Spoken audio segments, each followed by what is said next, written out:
Viewers, तो अब हम नेक्स्ट न्यूमेरिकल कर लेते हैं, न्यूमेरिकल नंबर 4.5। तो इसको रीड करते हैं पहले। अ गन ऑफ मास 20 kg। तो डाटा में आप आ जाएं, गन है एक, आपको उसका मास गिवन है 20 kg, तो आप उसको m से रिप्रेजेंट करवा दें 20 kg। Fyers a bullet of mass 50 ग्राम। एक और मास आ गया, तो आप पहले वाले को m1 बोल दें, सेकेंड को m2 बोल दें। वो कितना गिवन है आपको 50 ग्राम। इसको साथ ही साथ आप कन्वर्ट कर लें, बाद में भी करना होगा, अभी शुरू में भी आप कर सकते हैं। आपने डिवाइड किया इसको 1000 से, तो ये आपके पास जो है इसका रिज़ल्ट 0.05 kg आ गया। Now with a velocity of 200 metre per second. अब सेकेंड वाले मास की बात हो रही है। A gun of mass 20 kg, m1 है, फर्स्ट मास है। Fires a bullet of mass 50 gram. Second जो मास है m2, वो बुलेट का मास है 50 gram with a velocity of 200 metre per second. तो बुलेट जो फायर की जा रही है, यानी m2 जो है मास 2, उसकी जो वेलोसिटी है, वो बुलेट की वेलोसिटी वो यानी कि आपके पास 200 मीटर पर सेकेंड है। तो आप लिखेंगे v2 equals to 200 metre per second. Calculate the velocity of the recoil of the gun. Gun की आपने वेलोसिटी, रीलोड जो गन हो रही है, रिकॉइल, तो वो मालूम करना है, v1 आपने मालूम करना है। और अब इसमें डाटा में कुछ चीज़ें हम देख लेंगे, क्योंकि ये केस है हमारे पास मोमेंटम का। तो मोमेंटम में जो आपके पास इनिशियल वेलोसिटीज़ होती हैं, वो आप u1 और u2 से रिप्रेजेंट करवाते हैं। अगर आपके पास जो मास 1 है और मास 2 है, तो उनकी जो इनिशियल वेलोसिटीज़ को आप रिप्रेजेंट करवाएंगे, वो आप u1 और u2 से। तो अब इस वाली जो आपके पास जो कंडीशन बन रही है इस क्वेश्चन की, तो उसमें आपके पास गन m1 है, तो गन m1 है और बुलेट जो है जिसका बुलेट का मास है वो m2 है। अब वो दोनों फर्स्ट कंडीशन में आपके पास गन और bullet at the same time आपके पास दोनों चीज़ें रेस्ट पर हैं। जब गन आपने हैंड में अपने कैरी की हुई है, तो जब आपने उसको जो है वो ट्रैकर उसका नहीं प्रेस किया है, यानी वो चली नहीं है, तो अभी उसकी जो आपके पास वेलोसिटी होगी इनिशियल, जिसको आप इस क्वेश्चन में u1 से और u2 से लेंगे, तो गन की भी इनिशियल वेलोसिटी 0 है और जो गन में मौजूद बुलेट है उसकी इनिशियल वेलोसिटी भी 0 है। तो आप यहाँ पर लिखेंगे u1 equals to 0 and u2 आपके पास वो भी इक्वल है 0 के। अब आप सॉल्यूशन में आ जाएं,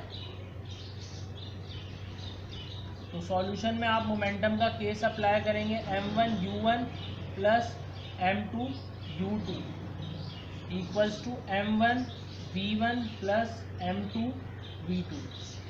ये मोमेंटम का केस है, फॉर्मूला है, law of conservation of momentum से हमारे पास जो है वो ड्राइव होकर भी आया है।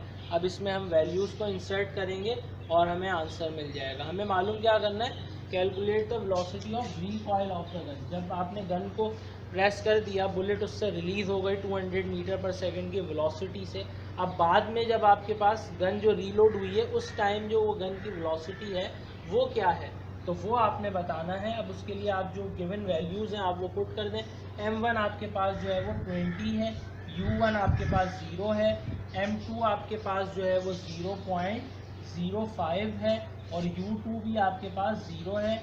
m1 आपके पास जो है वो 20 है और v1 आपके पास जो कि आपको मालूम करना है वो एज इट इज़ आ जाएगा, प्लस m2 आपके पास 0.05 है, v2 आपके पास 200 है। 0 से 20 मल्टीप्लाई हुआ, 0 से 0.05 मल्टीप्लाई हुआ, ये दोनों 0 आ गए यहाँ भी और इस जगह।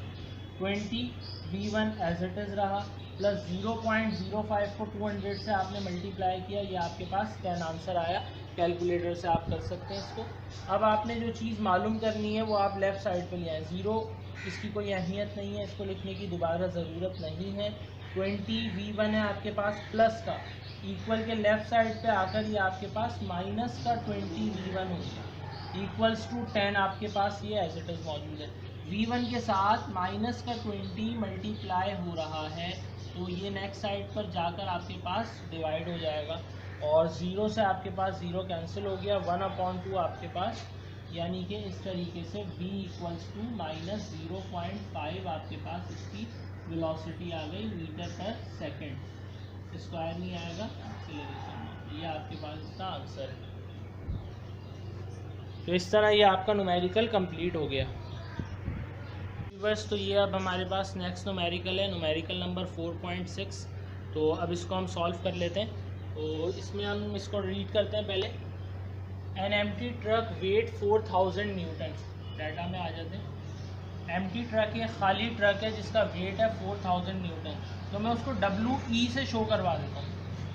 एम्प्टी ट्रक का weight of empty truck WE 4000 newton. Its engine can produce a maximum acceleration of 1 metre per second.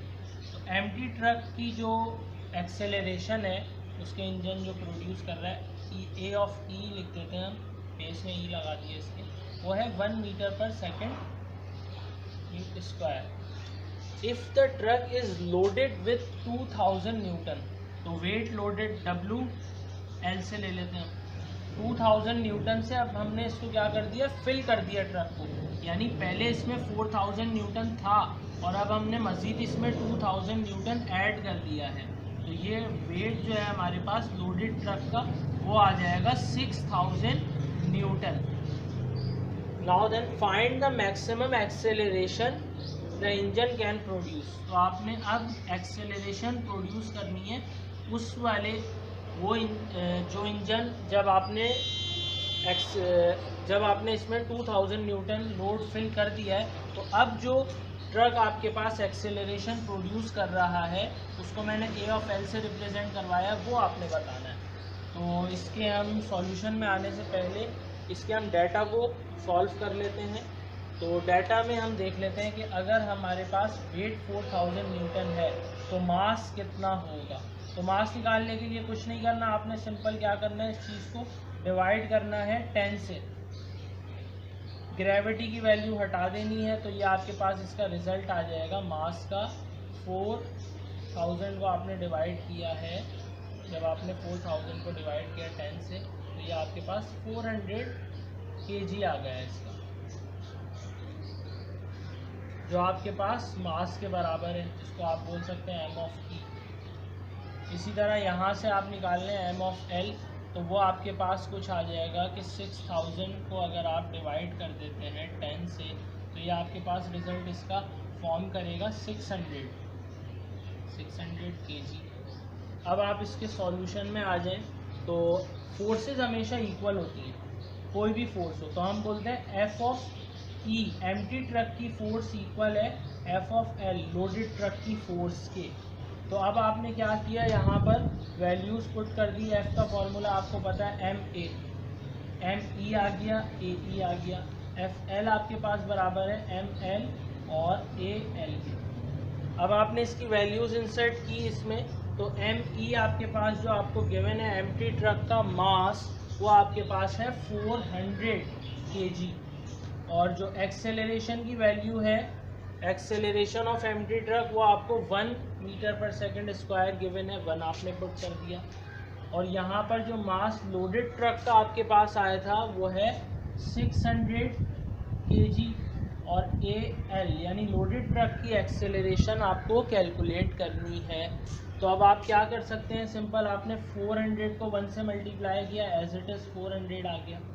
और ये 600 A से मल्टीप्लाई हो रहा है, इधर आकर डिवाइड हो जाएगा 400 से। तो 2 0 से 2 0 कैंसिल हो गए, 4/6। तो आप इसको कैलकुलेटर से जो है वो ट्राई करके देख सकते हैं। तो ये आपके पास जो है वो और मज़ीद कैंसिल हो रहा है 2 के टेबल से, 2 2 द 4 2 3 द 6। तो ये आपके पास इस तरीके से 0.66 इसका आपके पास आंसर आ जाएगा मीटर पर सेकेंड स्क्वायर।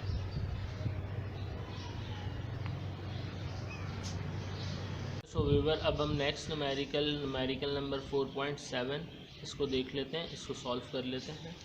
तो इसका हम डाटा बनाते हैं। 2 bodies A and B attached to the end of a string which passes over a pulley। पुली पर से जो है वो 2 बॉडीज अटैच हैं जो पुली के ऊपर से पास हो रही हैं वर्टिकली, हैंगिंग वर्टिकली। तो ये केस 1 का आपके पास जो है वो टाइप मौजूद है, बॉडीज आपके पास जो है वो मौजूद है।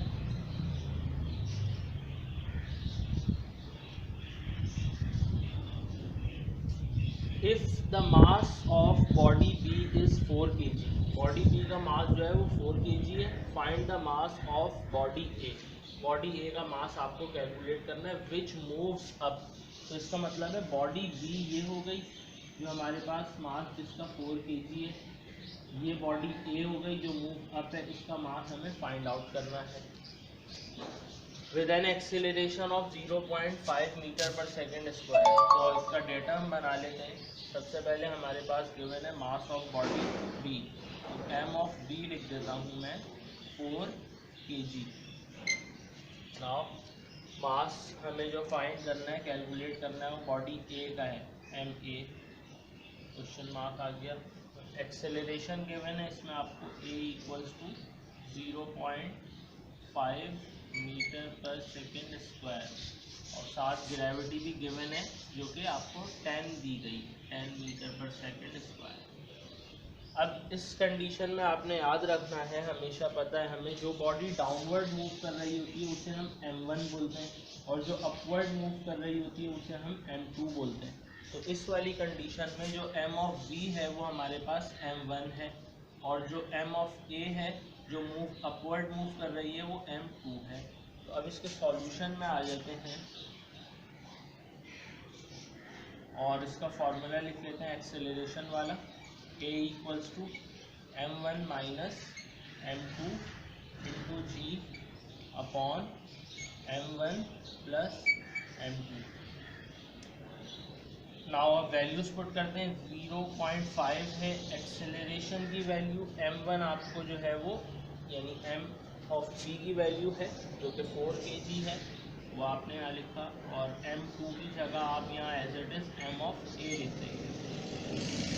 देन ग्रेविटी की वैल्यू जो आपको 10 दी गई है वो लिख दी आपने, और तो ये g की वैल्यू सिर्फ ऊपर वाले मेंबर्स से मल्टीप्लाई करें। m1 आपके पास अगेन 4 है प्लस m2 आपके पास m ऑफ a है। अब आपने क्रॉस मल्टीप्लिकेशन करना है, तो किस तरीके से आप करेंगे, 0.5 से आप मल्टीप्लाई कर देंगे 4 plus m of a equals to, और ये वाली चीज़ एज इट इज़ आपके पास मौजूद है, 4 minus m of a into 10। Next step में आ जाते हैं। 0.5 मल्टीप्लाई बाय 4 ये आपके पास 2 आ गया, plus 0.5 multiply by m of a तो 0.5 m of a equals to 4 10 जा 40 minus m of a multiply by 10 m of. Next step में आप क्या करें, m ऑफ a वालों को एक तरफ करें, 0.5 m ऑफ a के बाद आपके पास यहाँ माइनस का 10 m ऑफ a है, ये प्लस का 10 m ऑफ a होगी इक्वल टू 40 और 2 वहाँ जाके माइनस का 2। तो नेक्स्ट स्टेप में अब आप देखें 0.5 m of a plus 10 m of a, आपके पास 10.5 m ऑफ a आ गया इक्वल टू 40 माइनस 2, ये आपके पास 38 आ गया। m ऑफ a के साथ जो ये 10.5 है ये मल्टीप्लाई में है, ये 38 से जाकर डिवाइड हो गया, और ये आपके पास जब आपने इसको डिवाइड किया कैलकुलेटर से तो ये आपके पास इसका आंसर 3.48 समथिंग कुछ आ जाएगा, और इसके साथ जो यूनिट है वो kg का आपके पास। तो ये आपका इस तरीके से न्यूमेरिकल 4.7 कंप्लीट हो गया और ये इसका आंसर। व्यूअर्स, तो अब हम next last numerical chapter number 4 का 4.8 को डिस्कस कर लेते हैं। A rectangular block of mass 4 kg।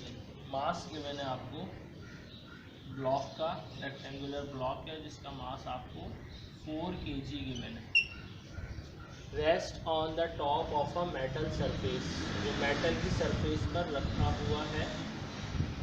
The coefficient of friction between the box and the metal surface is 0.2। Coefficient of friction को आप जो है वो म्यू से रिप्रेजेंट करवाते हैं, और 0.2 ये आपको गिवन है, इसका कोई यूनिट नहीं होता, What force parallel to the surface is needed to move the block? What force कितनी जो है वो इसमें एग्जीक्यूट हो रही है, ये आपने बताना है। सिंपल न्यूमेरिकल है, सॉल्व कर लेते हैं इसको, सॉल्यूशन में आ जाता है। तो फ्रिक्शन का जो फॉर्मूला हमने चैप्टर में पढ़ा है वो है F=μr, और R जो है उसको हम रिएक्शन ये W के बराबर भी होता है वेट के, और वेट हमारे पास इक्वल होता है mg के। तो अब हम डायरेक्ट इस फॉर्मूला में इस तरह इसको लिख सकते हैं F=μmg, अगर हमें मास गिवन।